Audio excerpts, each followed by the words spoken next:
The bitter taste of cheap coffee did little to warm the tremor in my hands. I clutched the chipped ceramic mug like a life raft, its heat a small, solid thing in a world that had dissolved into chaos. Outside my second-floor window, the Austin sun was already starting to beat down on the pavement, but in my small, sparsely furnished apartment, it felt cold. This was it, the day of the final divorce hearing, the day my 5-year marriage to Mark would be officially, legally, over. My gaze drifted from the window to the moving box in the corner, still taped shut. It felt like my whole life had been packed into boxes and reduced to this one-bedroom apartment in a working-class neighborhood. This wasn't the life I had planned. A memory, sharp and unwanted, sliced through the morning quiet. It was from 2 years ago, in our sprawling home with floor-to-ceiling windows. I'd just finished a business plan for a small online boutique, my passion project. I presented it to Mark, my heart thrumming with excitement. He scanned the pages with a bemused little smile, the one he used when I was being cute. "This is nice, honey," he'd said, patting my hand. "Really, but let's be realistic. You've never had to worry about money. Why start now? Just stick to what you're good at, you know? Keeping this beautiful house running, planning our parties. You're amazing at that." He'd framed it as a compliment, but the message was clear: stay in your lane. My ambitions were a quaint little hobby, nothing more. His control was always disguised as care. The finances were a prime example. I never had a credit card in my own name, not really. Instead, every month, a set amount of money would appear in my account. He called it my wifely allowance. "For your little things," he'd say with a generous wave of his hand. "So you don't have to bother me about every little shopping trip." It sounded so thoughtful, but what it really meant was that I was an employee, paid a salary for being his wife. He had complete visibility into every dollar I had, and I had zero visibility into his.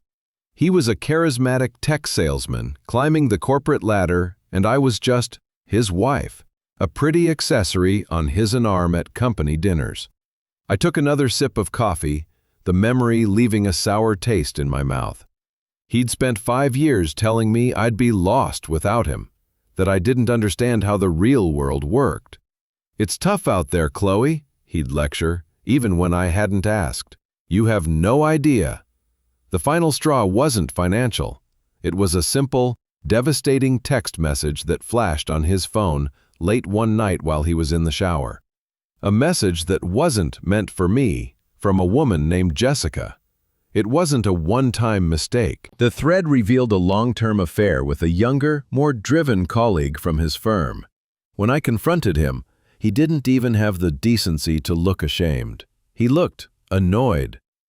"Look, Chloe, I'm sorry you saw that," he'd said, toweling his hair. "But let's be honest, we've been drifting for years. Jessica, she just gets my world. She's ambitious. She understands the pressure." The implication hung in the air, thick and suffocating. "And you don't." Our separation was his victory lap. He moved in with Jessica almost immediately, flaunting his new, upgraded life on social media, while I was sorting through a decade of shared belongings. Every conversation was laced with condescension. "Are you doing okay? I mean, financially," he'd ask, his voice dripping with fake concern. He'd constantly remind me that I was walking away with next to nothing, because I was, in his words, just a housewife. His final generous offer was a one-time payment of $20,000, a little something to get you on your feet. He'd told me over the phone, his tone suggesting he was a saint for offering it. When my lawyer calmly replied with a simple, "Ms. Miller declines your offer at this time," Mark was, according to his own text to me, floored. "You're crazy to turn that down," he wrote, followed by a laughing emoji. "There's nothing else to get. Don't be dumb." His amusement was the deepest cut of all. He truly believed I was helpless, foolish, and completely at his mercy. My deep hurt and humiliation were a constant ache in my chest. For months, I let him believe he was right. I played the part of the broken woman, but beneath the pain, something else was quietly taking root. A steeliness I had forgotten I possessed. I set my mug down on the coaster and turned to my laptop. which sat open on my small kitchen table.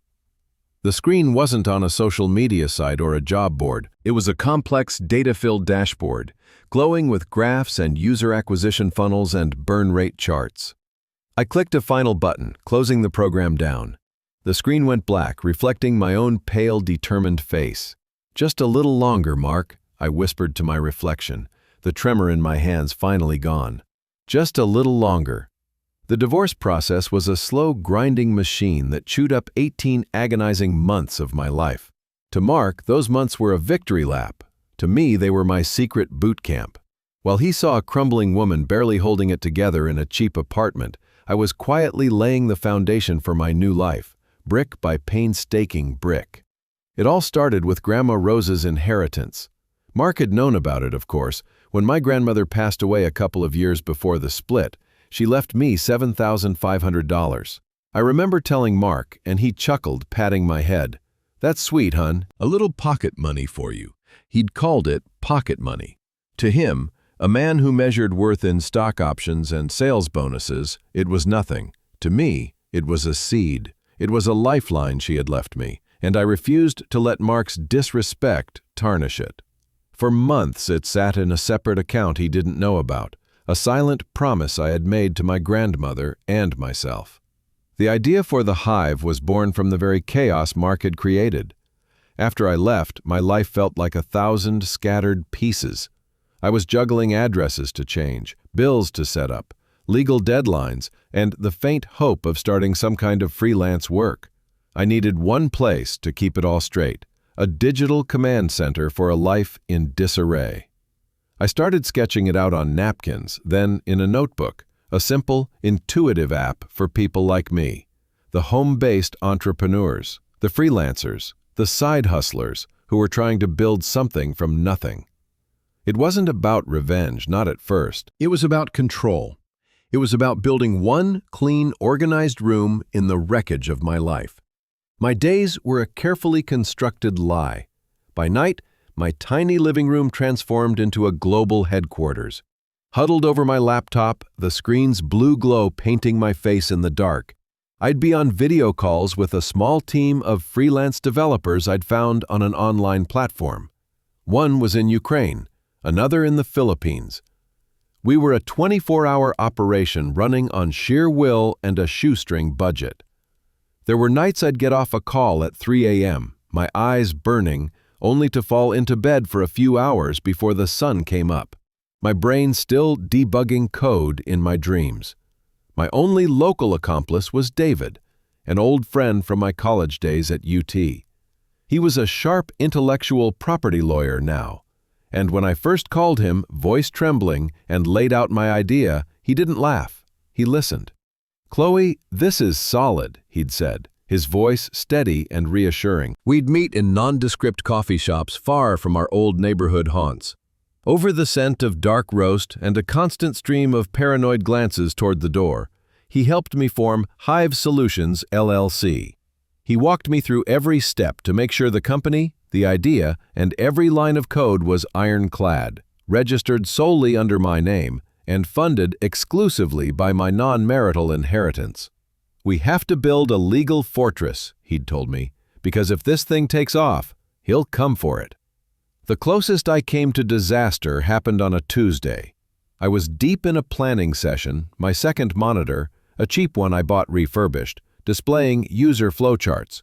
My business plans were spread all over the small dining table. Suddenly, the intercom buzzed, its harsh sound making me jump out of my skin. It was Mark. "Hey, Chloe, you home?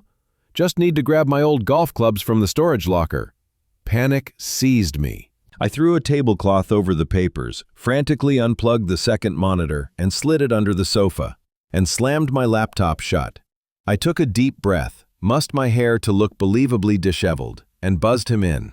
He swaggered in, filling my small space with his presence and the expensive scent of his cologne. He barely glanced around. "Wow," he said, looking at me with a pitying smile. "You look wiped, not sleeping well." I just shrugged, my heart hammering against my ribs. "Divorce is tough," I mumbled. He nodded, satisfied. "Yeah, I get it. But you gotta pull yourself together. Hey, Jessica and I just got back from Cabo. Incredible trip. You should try to get out more. After retrieving his clubs from the closet, he paused at the door. Look, my lawyer's gonna send another offer. Just take it, Chloe. $20,000 will give you a soft landing. There's no shame in it. He saw a depressed, lonely woman. He was so blinded by his own ego, he couldn't see the truth right in front of him. A CEO in the middle of a workday. His calls became a regular form of torment. He'd phone me to gloat about his new promotion, the down payment on a bigger house with Jessica, his latest quarterly bonus. I played the part of the defeated ex-wife he wanted to see, giving meek one-word answers. That's great, Mark. Good for you. Every condescending word he spoke was like fuel on a fire. He thought he was grinding me down, but he was hardening me into steel. Then came the breakthrough. After months of networking and refining my pitch deck until I could recite it in my sleep, I landed a meeting with an angel investor David knew. I walked into that high-rise office in downtown Austin feeling like an imposter, my hands shaking. But as I started talking about the hive, about the market need, about my vision, the fear melted away. I knew this. I built this. I walked out of that meeting with a commitment for a $500,000 seed investment. The first wire transfer hitting the Hive Solutions business account felt more real than my own wedding day. The money allowed me to hire my developers full-time and start a modest marketing campaign. The app's user base began to climb, slowly at first, then exponentially. We started getting quiet buzz in tech blogs and on LinkedIn. The sleeper app for the solopreneur economy, one article called us. Meanwhile, the letters from Mark's lawyer grew more aggressive, more threatening. They were all variations on a theme. Ms. Miller's refusal to accept a generous settlement is baffling. We urge you to advise your client to avoid a costly and fruitless court battle. My lawyer, following David's and my strategy to the letter, simply replied with the same calm, maddeningly simple response each time. We decline your offer. My client will present her full financial disclosure in court, as is required by law. Mark had no idea that the very law he was trying to use to crush me was about to become his worst nightmare. The courtroom felt like a freezer. Not the kind that preserves, but the kind that burns. Every surface, from the polished wood of the long tables to the brass emblem on the wall, felt cold and unforgiving. The air was thick with the scent of old paper and the low, anxious hum of the air conditioning unit. I sat with my back ramrod straight, my hands clasped in my lap to keep them from shaking. My lawyer, a calm and collected man named Mr. Davis, sat beside me, a bastion of quiet confidence. Across the table, Mark was putting on a show. He was leaning back in his chair, whispering into his lawyer's ear, a smug smirk plastered on his face. Every so often he'd shoot a look over his shoulder into the gallery where Jessica sat. She was wearing a cream-colored power suit, her blonde hair perfectly styled. She'd offer him a little triumphant smile, a co-conspirator celebrating a heist that had gone off without a hitch. To them, that's what this was. They weren't just ending a marriage, they were winning a prize. And the prize, in their eyes, was my complete and utter defeat. The judge, a stern woman in her late 50s with sharp eyes and her hair pulled back into a severe bun, entered and the room fell silent. Judge Miller. My name, his name, a cruel final piece of irony. She wasted no time on pleasantries. We are here to finalize the dissolution of the marriage between Mark and Chloe Miller. The parties have indicated they have reached a settlement agreement on the division of property. Mr. Miller, you may sign. This was the moment Mark had been waiting for. He leaned forward with an exaggerated slowness, picking up the fancy pen his lawyer provided. He shot one last look at me, a gleam of pure condescension in his eyes. It was a look that said, "See, I told you, you're nothing without me." He uncapped the pen with a theatrical flourish, the small click echoing in the tomb-quiet room. Then, with a wide, looping signature that practically screamed arrogance, he signed his name. He slid the papers back across the table, his smile so broad it looked painful. I could almost hear the laughter bubbling just beneath the surface. He was finally free, and in his mind he had won everything. The judge pushed her glasses up the bridge of her nose and picked up the stack of documents. The court will now read the declared assets into the record to finalize the decree. She started with Mark's financial disclosure. For the respondent, Mr. Mark Miller, she began, her voice a flat monotone. Salary from Viridian Tech, documented at $195,000 annually. A 401k with a current balance of $212,450. Vested stock options in Viridian Tech. Current market value, approximately $480,000. Equity in the marital home following appraisal, $310,000. It was a substantial, predictable list. The spoils of the life he never let me forget he had built. He puffed out his chest slightly. Jessica was practically glowing in the gallery. This was their future she was watching get notarized. Mark glanced at me again as if to say, "Top that, sweetheart." Then the judge picked up my single-page disclosure. My heart began to pound against my ribs like a trapped bird. This is it, I thought. Just a little longer. And for the petitioner, Ms. Chloe Miller, the judge said, pausing to adjust her reading glasses again. She squinted at the paper for a moment, her brow furrowing slightly, not in confusion, but in a way that suggested she was making sure she was reading it correctly. The room held its breath. Mark's smirk was frozen on his face, waiting for the punchline, the pitiful number he was so sure would follow. The judge cleared her throat. The court recognizes the petitioner's primary asset as a 90% controlling stake in a registered limited liability company, Hive Solutions, LLC. Mark's smirk faltered for just a fraction of a second. A flicker of confusion crossed his face. Hive Solutions? I could see him mouthing the name to his lawyer, who just shrugged. It was just a meaningless name to him. The judge continued, her voice holding the same steady, impartial tone, but the words themselves felt like they were setting off bombs in the silent room. Based on the pre-Series A funding valuation completed last quarter by Northridge Capital Group, a copy of which has been certified and attached, Ms. Miller's declared net worth is... She paused again, just for a beat, turning the page. The silence was so absolute it felt like a physical weight, pressing down on all of us. I kept my eyes locked on Mark. $28,500,000. The laughter that had been simmering in Mark's throat died an instant silent death. His jaw went slack. The smug, ruddy color drained from his face, leaving behind a pale, waxy mask of disbelief. His eyes, wide and suddenly hollow, swiveled slowly, mechanically, from the judge to me. I met his gaze. I didn't smile. I didn't gloat. I held his stare, and my expression was a flat, cold wall of finality, a quiet confirmation of everything he was just now processing. This was the woman he had called just a housewife, the woman he believed couldn't balance a checkbook without his help, the woman he'd cast aside for being ambitionless. The blood drained from his face so fast he looked ill. His mouth opened and closed silently, like a fish gasping for air. And then I saw it. His hand, resting on the polished table beside the divorce papers he had signed with such glee, began to tremble. It was a small tremor at first, but it grew into a violent, uncontrollable shake, his knuckles white as he stared at me, the ghost of his future, the empire I had built from the ashes of his disrespect, reflected in his horrified eyes. He was, to his very core, shaking. The echoing silence of the courtroom followed us out into the sterile beige hallway. The heavy wooden door clicked shut behind us, and it was like a spell had been broken.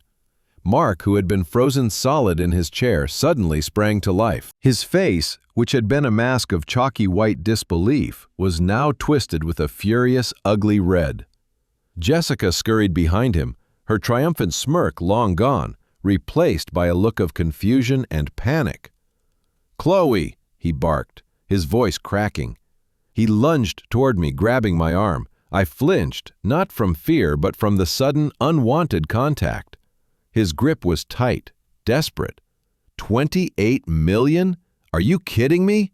Where did you get that kind of money?" His eyes darted around wildly, as if the answer might be written on the courthouse walls. "You hid that from me. That's a marital asset, our asset. I'm entitled to half of that. You can't do this." The sheer audacity was breathtaking. For 5 years, his money was his money, and a tiny fraction of it was my wifely allowance. Now, suddenly, my money was our money. Before I could even form a response, my lawyer, a calm and collected woman named Sarah, stepped smoothly between us. She gently but firmly disengaged Mark's hand from my arm. "Mr. Miller," she said, her voice perfectly even, betraying no emotion, "I would advise you to lower your voice and to step back." Mark looked at her like she'd just spoken in a foreign language. "She hid millions of dollars. This is fraudulent," he spat, flecks of spittle landing on the lapel of his expensive suit. Sarah didn't even blink. "Actually, it's not," she replied coolly. "As you know, Texas is a community property state. However, assets acquired through inheritance are considered separate property. The seed money for Ms. Miller's company came entirely from an inheritance from her grandmother, which you yourself dismissed as pocket money, I believe." Mark's jaw worked, but no sound came out. Jessica looked at him, a flicker of doubt crossing her face. Sarah continued, her tone as sharp and precise as a surgeon's scalpel. "Furthermore, the company was established and all foundational work was completed after your official date of legal separation. The valuation event, the angel investment that led to the $28 million figure, occurred a full 9 months after that date. Therefore, according to Texas law, Hive Solutions LLC and its full valuation are the sole and separate property of my client. You have no claim, none." Every word was a nail in the coffin of his delusion. The rage in Mark's eyes curdled into something else. Pure, desperate humiliation. He was standing here in front of the woman he'd left me for, being told he'd been so spectacularly wrong. He had swaggered into that courtroom believing he was the undisputed winner, and he was walking out a fool. He glared at me, his face a mess of raw emotion. "I'll sue you," he hissed, his voice low and venomous. "I'll sue you for fraudulent concealment. I'll drag you through the mud for years, Chloe. This isn't over." He then turned on his heel, grabbing a stunned Jessica by the arm and practically dragging her toward the elevators, leaving the stench of his broken pride hanging in the air. His threat was just that, a threat, but Mark was nothing if not predictable in his vindictiveness. 2 weeks later, a courier delivered a thick envelope to my apartment. He'd actually done it. He had filed a frivolous lawsuit claiming I had deviously built my company using marital funds and time, effectively defrauding him. It was a baseless, pathetic attempt to claw back some of his dignity and my money. My legal team was unconcerned, but the process had to be followed. This meant discovery, the phase where both sides are legally required to exchange documents and all relevant information. It was during this process that Sarah called me. "Chloe," she said, and I could hear a strange note in her voice, a mix of surprise and professional excitement. "We've been going through the discovery documents from Mark's employer. Standard stuff. We requested his employment records to verify the income he declared in the divorce. But we found something else." I held my breath. "What is it?" "We found a series of internal emails," she explained, "between Mark and his direct supervisor, and also with HR. Chloe, Mark was on a formal performance improvement plan. A PIP. I knew what that was. In the tech world, a PIP was often just corporate theater. It was the first step on the mandatory path to firing someone. According to the documentation," Sarah continued, her voice grim, "his performance was rated unsatisfactory for 2 consecutive quarters. He was 2 weeks away from being terminated. The world tilted on its axis. Fired? Arrogant, swaggering Mark, with his promotions and his killer instincts? There's more," Sarah said softly. "We also got his hands on some inter-office communications. It seems his relationship with Jessica had soured significantly. He was being professionally sidelined, and she was distancing herself. He was crashing and burning on all fronts. Suddenly, everything clicked into place with a horrifying, sickening clarity. His constant gloating, the lavish trips with Jessica he'd flaunted on social media, his desperate need to look like a winner, to portray me as a pathetic loser he'd mercifully cut loose. It was all a lie, a massive, desperate bluff. He wasn't a king magnanimously leaving his castle. He was a man about to be thrown out into the street, trying to grab a handful of silverware on his way out. The whole thing, his entire arrogant persona for the last year, had been a house of cards, and he'd been counting on a quick divorce settlement to keep him from drowning when it all came tumbling down. The final piece of Mark's bravado shattered not in a courtroom, but in the sterile quiet of a conference room. My lawyer David had laid it all out for Mark's legal counsel. The emails from his company's HR department were undeniable. The subject line alone was a death knell. Mandatory Performance Improvement Plan, follow-up. His sales numbers had been cratering for months. His supposed promotion was a lateral move to a dead-end territory. A last-ditch effort by the company to sideline him before letting him go. He wasn't the star player. He was a liability they were meticulously documenting their way to firing.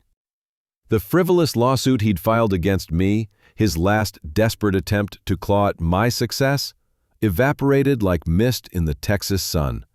His own lawyer told him that pursuing a fraud claim when he himself was projecting a fraudulent professional image was a one-way ticket to financial ruin and disbarment. He was cornered, stripped bare not by my anger but by his own lies. Faced with a mountain of legal fees he'd racked up trying to bully me and the documented proof that his entire persona was a house of cards, he had no choice. He dropped the suit. I felt no surge of victory, just a deep, slow exhale that felt like it came from the very bottom of my soul. The fight was over. The real one, the one for my sanity and my future. The aftermath of his failure was a cascade of consequences I only heard about through the grapevine. A week after his lawsuit vanished, the for sale sign went up on the lawn of what used to be our home. The house he'd always called his asset. He couldn't keep up with the payments on his own, not with his job gone and his cushy expense account a distant memory. Jessica, the ambitious colleague he'd thrown our marriage away for, was nowhere to be seen. Her ambition, it turned out, didn't extend to broke, fired ex-salesman living on borrowed time. She vanished from his life as quickly and unceremoniously as she had entered mine. Then, about 2 months later, I saw him, just once. I was dropping off some old books at a donation bin near my first tiny apartment, a place I kept a strange fondness for. A beat-up sedan, a model years older than anything Mark would have ever been caught dead in, pulled into the lot. He got out. He was thinner and the expensive suit was replaced by worn-out jeans and a faded t-shirt. He was carrying a cardboard box filled with mismatched kitchen supplies, his shoulders slumped. He didn't look like the titan of industry he pretended to be. He just looked tired. He walked toward the familiar entrance of the building, toward the same peeling paint and slightly off-kilter mailboxes I knew so well. He was moving in. The universe, in its own strange way, had brought him full circle, right back to the starting line I had left so far behind. I simply got back in my car and drove away. The final scene of our story wasn't his misery, though. It was my beginning. 6 months later, the smell of fresh paint and new opportunities filled the air. I stood in the sleek, open-plan office of The Hive, our new headquarters. Sunlight streamed through floor-to-ceiling windows, illuminating a room buzzing with the quiet, focused energy of a dozen brilliant people. I was at the head of a large conference table, but I wasn't lecturing. I was listening as my lead developer sketched out a new feature on a whiteboard. We were laughing, debating, and building. My gaze drifted from the faces of my team to the sprawling Austin skyline beyond the glass. From this high up, the cheap apartment complex where my new life had started was invisible, just a forgotten speck in the city's vast tapestry. I thought of Mark's mocking laughter in the courthouse, his condescending offer of a $20,000 wifely allowance. I thought of the countless times he'd told me I'd be lost without him. He had tried to write my story for me, casting me as the helpless, discarded wife. He thought he was closing the book on me that day in court, but he'd only written the prologue. The rest of the pages were mine. A small, genuine smile touched my lips. Not one of triumph over him, but of peace within myself. I had built an empire not out of spite, but from the ashes of his disrespect. And from up here, the view was incredible.